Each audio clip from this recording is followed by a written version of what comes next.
Welcome sa Dries TV. Kung interesado ka sa ganitong news, huwag kalimutang isubscribe ang ating YouTube channel. Maraming salamat! Welcome back again sa ating YouTube channel mga kakimpaw, and sa update natin ito ang pag-uusapan natin ay tungkol sa mga importanteng ganap kina Kim and syempre kay Paula Avellino. Pero bago po ang lahat, maraming salamat sa inyong patuloy na pagsuporta at pagsubaybay sa mga daily update natin. Kaya naman bilang pasasalamat, narito po ang mga napili kong komento patungkol ito sa naging previous update. Unang komento mula po ito kay Ginang Emmy Akar. Sabi niya hindi para may part 2 yata itong Alibay series kasi parang may hinahanap ako dito sa The Alibay series but I like it so much. Sobrang ganda. Very gentleman si Paulo, alam nila ang ginagawa nila, at si Kim Chu, mabuting babae siya at matalino din siya. Yes, tama po kayo dyan. Sana nga po magkaroon po ng part 2 dahil masyadong mabilis yung mga pangyayari and masyado pong nabitin ang mga Kim Pao fans dito po sa The Alibay.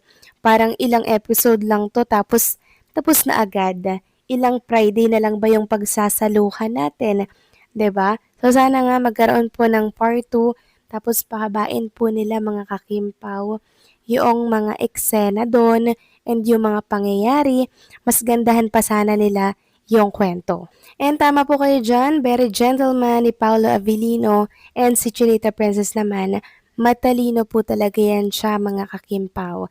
Nung nakaraan nga po, di ba, parang pinuri siya ni Vice Ganda dahil kahit hindi nga po nakapagtapos si Chinita Princess pero napakahusay naman niya sa business management. Samantalang ang next comment naman mula po kay Corazon Capiral. Sabi niya, napakasaya ko kung totoo yan.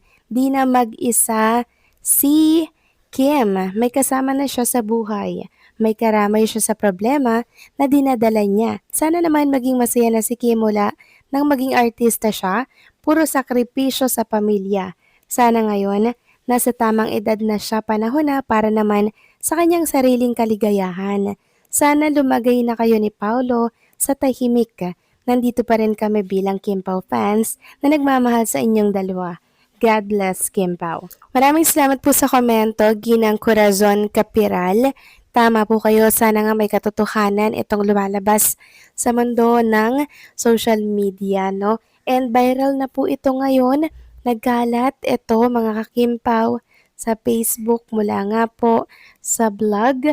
Kasama po ni Audrey Diaz sa blog niya yung nagtanong tungkol nga dito sa live-in di umano na Kim and Paolo Avellino. So marami pong masaya sa balitang yan mga kakimpaw. Mas maraming naging masaya kasi alam naman natin na nasa tamang edad na po si Kim and Paolo Avellino kaya hindi na nakakagulat na mabasa nyo or mabalitaan ninyo na ganito na po ang setup ni Kim and Paolo. Yun ay kung may katotohanan. And sana this time, sarili naman po ni Chinita Princess yung piliin niya po, 'di ba? Ito yung time na sana yung sarili niya naman kasi ilang taon po siyang nagsakripisyo sa kanyang pamilya tapos hanggang sa nanakawan siya ng perang pinagpaguran niya for 20 years. So ito na siguro yung right time para po alam niyo yun, makapag-isip siya ng tama para naman sa kanyang sarili. So sana meron pong makapagpatotoo ng balitang kumakalat sa mundo ng social media. So maraming salamat po sa inyo mga komento. God bless po and mabuhay kayo. So eto na nga, pag-usapan na natin mga kakimpaw, ang trending in the Philippines. Walang iba kundi po ang hashtag Kimpaw, The Alibay episode 11 and 12 na merong 11.8k na posts.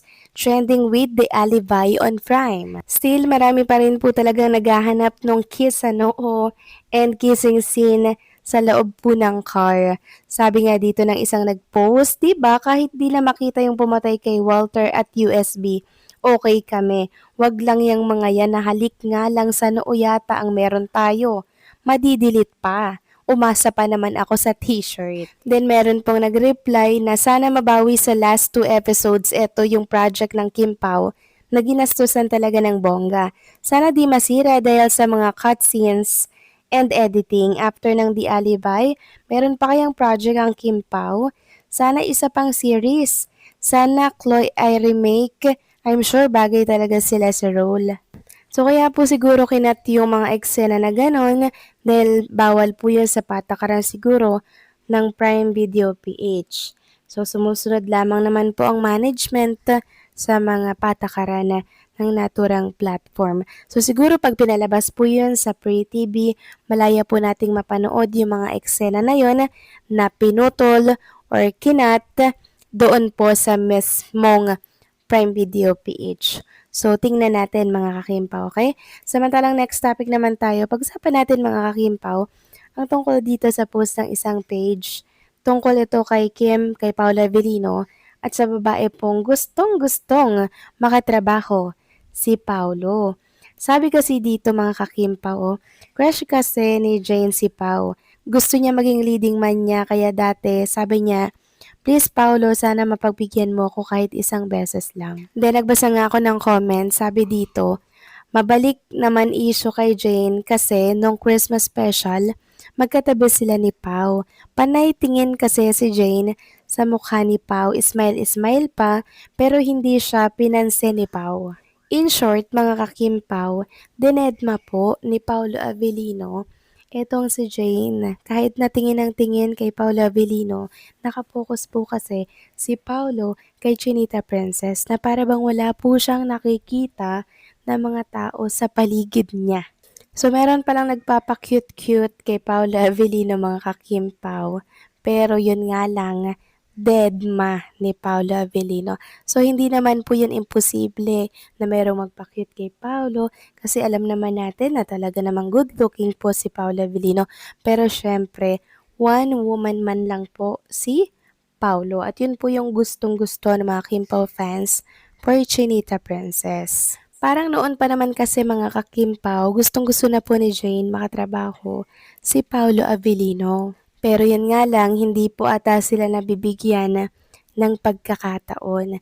Kasi simula po nung nakatrabaho ni Paulo sa Chinita Princess, wala na si Paulo ang gusto makatrabaho, kundi po si Kim Chu. Kaya yung umaasa dyan na makatrabaho nila si Paulo, siguro makakatrabaho ninyo, pero hindi kayo magiging lady dahil meron na siyang Chinita Princess. Siguro co-actress lang mga kakimpaw sa isang project, pero yung iba partner ka sa kanya, like Chinita Princess, mukhang malabo yun kasi alam naman ng mga tao, 'di ba, na si Paulo ay for Chinita Princess at mas malakas po yung chemistry pag silang dalawa yung magkasama sa iisang frame.